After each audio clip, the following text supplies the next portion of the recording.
नमस्कार, मैं उर्मिला यादव अपने YouTube चैनल में आप सभी का स्वागत करती हूँ। हमारा आज का विषय है हिंदी साहित्य।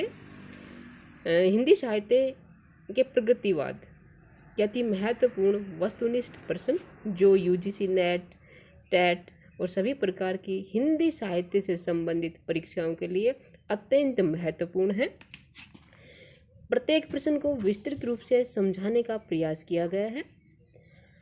जो हमने पीछे वीडियो डाली है जो द्विवेदी युग, छायावाद युग से संबंधित है, उन सभी का लिंक आपको इस वीडियो के डिस्क्रिप्शन में मिलेगा।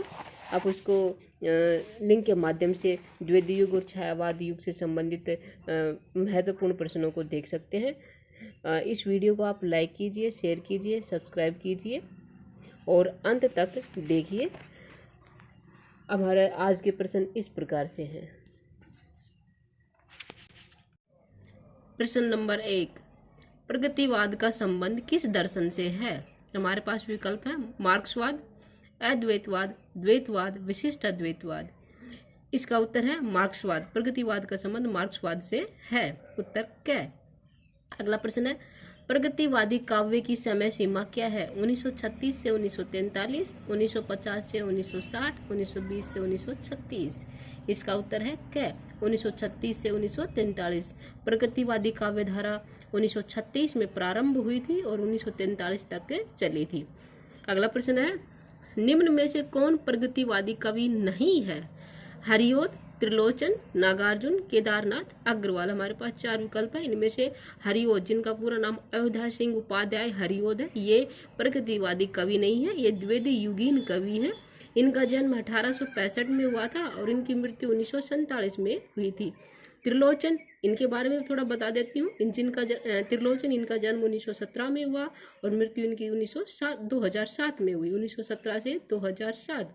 नागार्जुन, जिनका जन्म 1911 में हुआ और 1998 में इनकी मृत्यु हुई थी। अगला ये केदारनाथ अग्रवाल, इनका जन्म भी 1911 में हुआ और 2000 ईस्वी में इनकी मृत्यु हुई। अगला प्रश्न है फूल नहीं रंग बोलते हैं काव्य संग्रह में से किस कवि का है? धूमिल, त्रिलोचन, केदारनाथ अग्रवाल, रामविलास शर्मा। इसका उत्तर है केदारनाथ अग्रवाल। फूल नहीं रंग बोलते हैं ये काव्य संग्रह केदारनाथ अग्रवाल का है, जो इन्होंने 1965 में लिखा था। कब लिखा था? 1965 में। उत्तर है इसका ग, केदारनाथ अग्रवाल।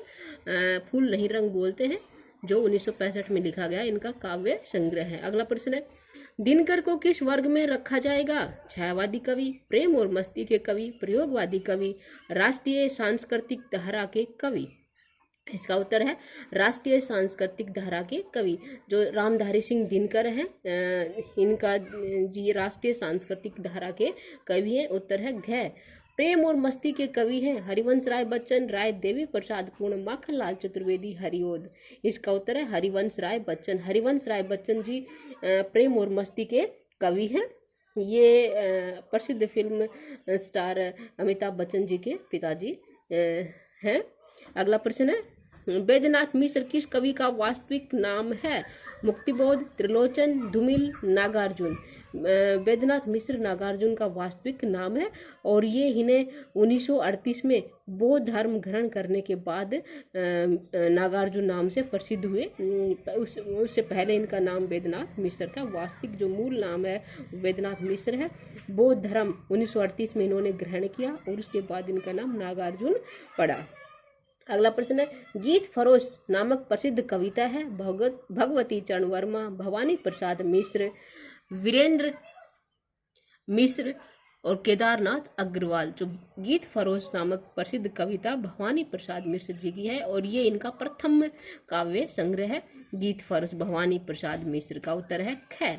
अगला प्रश्न है किस कवि ने घोषणा की कि जागृत युग के सोपान फूलों से नहीं चिंगारियों से सजाए जाते हैं? विकल्प है नागार्जुन, भवानी प्रसाद मिश्र, रामधारी सिंह दिनकर। ये भगवती चरण शर्मा गलती से लिखा गया, ये रामधारी सिंह दिनकर आएगा। और अगला है जयशंकर प्रसाद। तो इसका उत्तर है रामधारी सिंह दिनकर। रामधारी सिंह दिनकर जी ने कहा था कि जागृत युग के सोपान फूलों से नहीं चिंगारियों से सजाए जाते हैं। उत्तर है ग, रामधारी सिंह दिनकर। अगला प्रश्न है, गांधी पंचशती के रचयिता हैं सियाराम शरण गुप्त, भवानी प्रसाद मिश्र, भगवती चरण वर्मा, जयशंकर प्रसाद। गांधी पंचशती के लेखक हैं भवानी प्रसाद मिश्र। उत्तर है भवानी प्रसाद मिश्र। अगला प्रश्न है, नागार्जुन मैथिली में किस नाम से कविता लिखा करते थे? बैद्यनाथ, बाबा, यात्री, बैद्यनाथ मिश्र। नागार्जुन जी मैथिली भाषा में यात्री नाम से कविता लिखा करते थे। उत्तर है ग यात्री। अगला प्रश्न है, नागार्जुन ने किस धर्म में दीक्षा ली? जैन, बौद्ध, शैव, वैष्णव। नागार्जुन ने हम पहले बता चुके बौद्ध धर्म में दीक्षा ली थी 1938 में, तभी से इनका नाम नागार्जुन पड़ा था। उससे पहले इनका नाम बैद्यनाथ मिश्र था। उत्तर है बौद्ध धर्म। अगला प्रश्न है,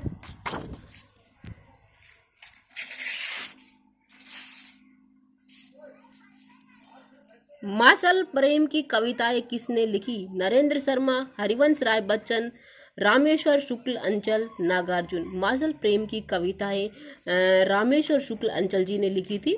और मैं इनके रामेश्वर शुक्ल अंचल जी के बारे में थोड़ा बताना चाहूंगी। इनका जन्म 1915 में हुआ था और इनकी मृत्यु 1995 में हुई थी। ये मासलवाद के प्रवर्तक हैं और साथ ही भावुक व क्षमतावादी कल्पनाशील कवि भी हैं रामेश्वर शुक्ल अंचल जी।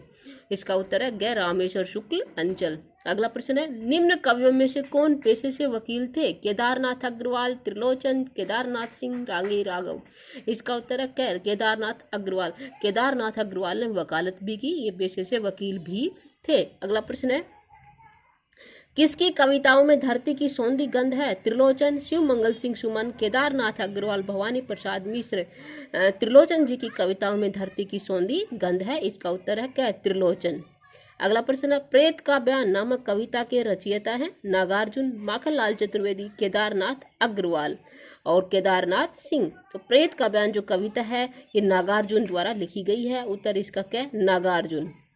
अगला प्रश्न है, आओ रानी हम ढोए पाल की कविता है दिनकर, धूमिल, नागार्जुन, त्रिलोचन। आओ रानी हम ढोए पाल की ये कविता है नागार्जुन द्वारा लिखी गई कविता है। उत्तर है ग नागार्जुन। सुदामा पांडे नाम है धूमिल, नागार्जुन, त्रिलोचन, राहुल सांस्कृत्यायन। सुदामा पांडे धूमिल जी को कहते हैं, ये इनका नाम है धूमिल, सुदामा पांडे धूमिल। इनके बारे में थोड़ा बताना चाहूंगी। इनका जन्म 1936 में हुआ था। अगला प्रश्न है, हमें सुमेलित करना है। एक तरफ रचनाएं हैं, दूसरी तरफ कवि हैं, इनको सुमेलित करना है। युगधारा शिव मंगल सिंह सुमन, युकी गंगा नागार्जुन, रसवंती केदारनाथ अग्रवाल, हिलोल दिनकर। अब मैं इसको थोड़ा विस्तृत रूप से समझाती हूँ आपको। युगधारा जो नागार्जुन ने लिखी है 1956 में। युग की गंगा जो केदारनाथ अग्रवाल जी ने लिखी है 1947 में। अगला है रसवंती जो दिनकर जी ने लिखी है 1939 में। उससे अगला हिलोल जो शिव मंगल सिंह सुमन जी की कृति है। अब देखते हैं इसका उत्तर क्या होगा। युगधारा 2 नंबर है, नागार्जुन। युग की गंगा 3 नंबर है, केदारनाथ अग्रवाल। रसवंती दिनकर की है 4 नंबर, हिलोल शिव मंगल सिंह सुमन 1। तो इसका उत्तर हुआ सी। युगधारा नागार्जुन 1956, युग की गंगा 1947, केदारनाथ अग्रवाल, रसवंती 1939, रामधारी सिंह दिनकर, हिलोल शिव मंगल सिंह सुमन। उत्तर है इसका सी।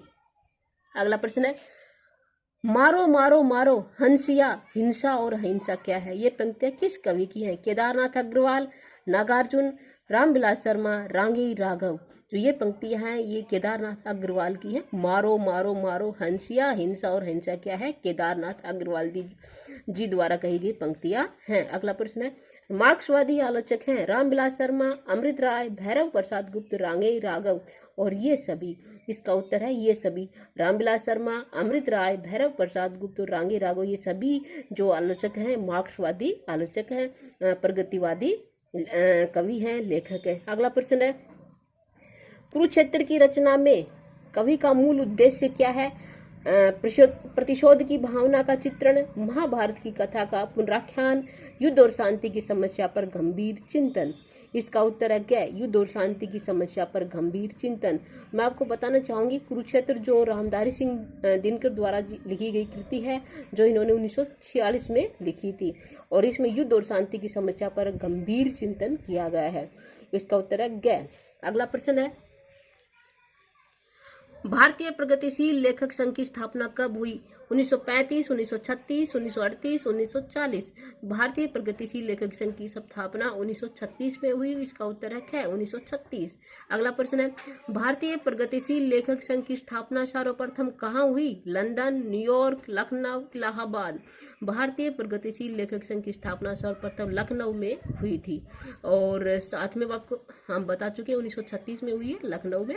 अगला प्रश्न है, भारतीय प्रगतिशील लेखक संघ के प्रथम अध्यक्ष थे जैनेन्द्र, मुंशी प्रेमचंद, जयशंकर प्रसाद, निराला। भारतीय प्रगतिशील लेखक संघ के प्रथम अध्यक्ष मुंशी प्रेमचंद थे। इसका उत्तर है मुंशी प्रेमचंद। अगला प्रश्न है, समाज छोबती उस भुजंग को जिसके पास गरल हो। ये पंक्ति किस काव्य ग्रंथ से है? उर्वशी, रेणुका, हुंकार, कुरुक्षेत्र। समाज शोभती उस भुजंग को जिसके पास गरल हो, ये पंक्तियां रामधारी सिंह दिनकर की काव्य कृति कुरुक्षेत्र से है। इनकी रचना कुरुक्षेत्र से, जो इन्होंने 1946 में लिखी थी। उर्वशी जो इन्होंने 1961 में लिखी है। अगला प्रश्न है, उर्वशी के कामाधातम पर किस विदेशी लेखक का प्रभाव है? Bertrand Russell, Keats, Wordsworth, D.H.. Lawrence. Urvashi के कामाधातम पर डी.एच. लॉरेंस का प्रभाव है। और मैं आपको बताना चाहूंगी, उर्वशी जो रामधारी सिंह दिनकर जी ने 1961 में लिखा था, और ये जो है इनका इसी रचना पर इन्हें ज्ञानपीठ पुरस्कार मिला है 1972 में। इनकी सर्वश्रेष्ठ कृति है। अगला प्रश्न है, उर्वशी का काव्य रूप क्या है? महाकाव्य, गीति नाट्य, खंड काव्य, प्रबंध काव्य। उर्वशी का काव्य रूप है गीति नाट्य। ये गीति नाट्य है। अगला प्रश्न है, हालावाद के प्रवर्तक है नरेंद्र शर्मा, रामेश्वर शुक्लांचल, हरिवंश राय बच्चन, नरेश मेहता। हालावाद के प्रवर्तक हैं हरिवंश राय बच्चन। हालावाद के प्रवर्तक कौन है? हरिवंश राय बच्चन। उत्तर है ग हरिवंश राय बच्चन। अगला प्रश्न है, साथ में एक बात और बताना चाहूंगी। हरिवंश राय बच्चन जिनका जन्म 1907 में हुआ था और इनकी मृत्यु 2003 में हुई है। और ये इनका जो काव्य है वो प्रेम और मस्ती का काव्य है। हरिवंश राय बच्चन जी का काव्य कैसा है? प्रेम और मस्ती का। और ये हालावाद के प्रवर्तक है। अगला प्रश्न है, तोड़ने ही होंगे मठ और गढ़ सब। ये किसकी पंक्तियां हैं? मुक्तिबोध, निराला, रामधारी सिंह दिनकर और आगे। तो तोड़ने ही होंगे मठ और गढ़ सब, ये पंक्तियां मुक्तिबोध जी की है। उत्तर है क्या? मुक्तिबोध। आज के लिए इस वीडियो में इतना ही। अगर आपको ये वीडियो अच्छी लगी हो तो इसको लाइक कीजिए, शेयर कीजिए, सब्सक्राइब कीजिए। और जो हम पीछे द्विवेदी युग और छायावाद युग से संबंधित वीडियो कर चुके हैं, वो उन वीडियो का लिंक आपको इस वीडियो के डिस्क्रिप्शन में मिलेगा। आप उनको इस वीडियो के डिस्क्रिप्शन में देख सकते हैं। धन्यवाद।